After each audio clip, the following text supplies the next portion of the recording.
Okay નમસ્કાર દોસ્તો MBA વાળા ચેનલમાં તમારું સ્વાગત છે. તો આજે મહત્વની બે ભરતી મહેસૂલી તલાટી વર્ગ 3 અને એલઆરડી બંનેના સારા સમાચાર આવી રહ્યા છે દોસ્તો. તો તમે આ જો એક્ઝામ આપી હોય તો આ તમારા માટે છે દોસ્તો, અને પૂરેપૂરો વિડીયો જોજો દોસ્તો. તમારે માટે સારા સમાચાર આવી રહ્યા છે દોસ્તો. મહેસૂલી તલાટી વર્ગનું જે બધા જ ઉમેદવારનું રિઝલ્ટ આપી દેવામાં આવ્યું છે. હવે તેની માર્ક્સની ગણતરી કઈ રીતના કરવી એ બી હું તમને આગળ જણાવીશ વિડીયોમાં. એના સાથે સાથે એલઆરડીમાં કેટલા લોકો ઓપ્ટઆઉટ થઈ રહ્યા છે એના વિશે બી આજે આપણે ટોટલી ચર્ચા કરીશું દોસ્તો. તો આ બધી જ માહિતી આજે આપણે આ વિડીયોમાં જોશું. તો ઝડપથી આપણે શરૂઆત કરી દઈએ. પહેલી છે કે હવે પોલ શું ખુલી ગઈ છે. ઘણા દોસ્તોની કોમેન્ટ્સ આવી રહી હતી કે મારે આટલા માર્ક્સ થાય છે તો બી મારી મેન્સની જે પીડીએફમાં નામ કેમ નથી. તો તમે અત્યારે તમારા માર્ક્સ કવર અપ કરી શકો છો, જોઈ શકો છો કે રીતના દરેક ઉમેદવારમાં માર્ક્સ રોલ નંબર વાઇઝ ગણશે પસંદગી મને મૂકી દીધા છે. અને એનું હું તમને પીડીએફ બી બતાવી શકું છું કે આરએમની પીડીએફ રહી. દરેક ઉમેદવાર તેના માર્ક્સ આ રીતના જોઈ શકે છે. ગણશે પસંદગી મંડળે પીડીએફ વાઇઝ દરેકના માર્ક્સ કે હવે આપણે એ રીતના જોઈશું કે તમારા માર્ક્સ અગર આવી રહ્યા છે તો એમાં સાચા પ્રશ્નના માર્ક કઈ રીતના ગણવામાં આવશે, ખોટા પ્રશ્નના માર્ક કઈ રીતના, તો તમારો પ્રોપર આંકડો આવી શકે છે દોસ્ત. તમને બી ખબર છે કે આ ઉમેદવારોને ઘણા ઇસ્યુ આવી રહ્યો છે કે પોતાના માર્ક્સ ગણવામાં, કારણ કે આ લોકો એ રીતના જો અહીંયા મેં અહીંયા સમજાવ્યું છે તમને કે સાચા ઉમેદવારોને કેટલા માર્ક્સ હોય છે, સાચા પ્રશ્નના જવાબમાં આટલા માર્ક્સ ગણવા, જ્યારે 0.25 માઇનસ કરી દેવા ખોટો પ્રશ્નનો જવાબ હોય તો આ રીતના તમે તમારા માર્ક્સ ગણી અને પ્રોપર તમે તમારા ઇસ્યુ જો તમને આવી રહ્યો હોય તો તમારા રિઝલ્ટમાં તમે મૂકી શકો છો દોસ્તો.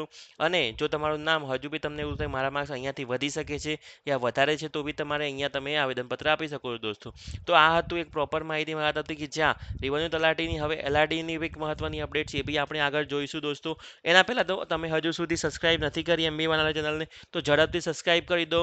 હજુ સુધી ઘણા મિત્રો આપણી સાથે જોડાઈ ગયા છે અને ટેલિગ્રામમાં પણ જોડાઈ જાઓ દોસ્તો. મહત્વની અપડેટ, લાઈવ અપડેટ તમને એમબીએ વાળા આપી રહ્યું છે દોસ્તો. અપડેટ માટે હું તમને એ કહેવા માંગુ છું કે એલઆરડીના ઘણા ઉમેદવારો જે હાલ ડીબીમાં જઈ રહ્યા છે દોસ્તો, અને એમાં એવી ન્યૂઝ આવી રહી છે કે ઘણા ઉમેદવારો ઓપ્ટઆઉટ બી કરી રહ્યા છે, કારણ કે સીસીઈની હાલ તમને પહેલાં નિમણૂક પત્ર આપવાના ચાલુ થઈ ગયા છે દોસ્તો. અને ઘણા મિત્રો એવા છે કે જે ઓપ્ટઆઉટ કરવા માગે છે અને થઈ ગયા છે દોસ્તો. તો આ એક મહત્વની અપડેટ તમારા માટે એક સારા સમાચાર છે દોસ્તો. અને આના કારણે થોડું મેરિટમાં થોડો ફેરફાર થવાની પૂરેપૂરી શક્યતાઓ હાલ એલઆરડીના ઉમેદવારો માટે સારા સમાચાર છે. એકવાર અગર તમે એલઆરડીના ઉમેદવારો તમે પ્રોપર માહિતી તમારે જોઈતી હોય તો તમે એ કોમેન્ટમાં યસ લખી શકો છો દોસ્તો. અને પ્રોપર એમબીએ વાળા તમારી સાથે જોડાયેલું રહેશે. કોઈ બી ઇસ્યુ તમારે આવતો હોય તો બી તમે મારા અંદર અહીંયા કોમેન્ટ્સમાં નાખી શકો છો દોસ્તો. વધુ માહિતી જોઈએ તો બી તમે ટેલિગ્રામમાં જોડાઈ શકો છો દોસ્તો. હવે એલઆરડીના ઉમેદવારોને ઓપ્ટઆઉટ માટેના સમાચાર એક સારા સમાચાર ગણી શકાય દોસ્તો. ડીવી ઓલમોસ્ટ હવે ખતમ થવા આવ્યું છે. થોડા જ દિવસમાં ડીવીનું ખતમ થઈ જશે દોસ્તો. તો આ એક પ્રોપર માહિતી તમારા માટે જરૂરી હતી. ઘણા બધા ડિમોટિવેટ થઈ રહ્યા છે દોસ્તો. ડિમોટિવેટ ના થાવ, એલઆરડીનું રિઝલ્ટ હવે થોડા દિવસમાં આવી જશે.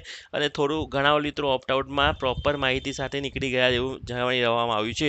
તો દોસ્તો આવી હતી સારી કોમેન્ટ્સ અને તમે નાખી શકો છો કે તમને શું તમારે ઇસ્યુ આવી રહ્યો છે એલઆરડી. અને સાથે સાથે દોસ્તો તમે અગર એલઆરડીમાં બી પાસ નથી યા તો રેવન્યુ તલાટીમાં પાસ નથી તો બી તમારા માટે એક સારી એમબીએ વાળા એક ઝડપથી એક પ્રોપર માહિતી લઈને આવ્યું છું કે જ્યાં તમારા માટે અપકમિંગ ભરતીઓ આવી રહી છે, જ્યાં ચિંતા કરવાની કોઈ જરૂર નથી.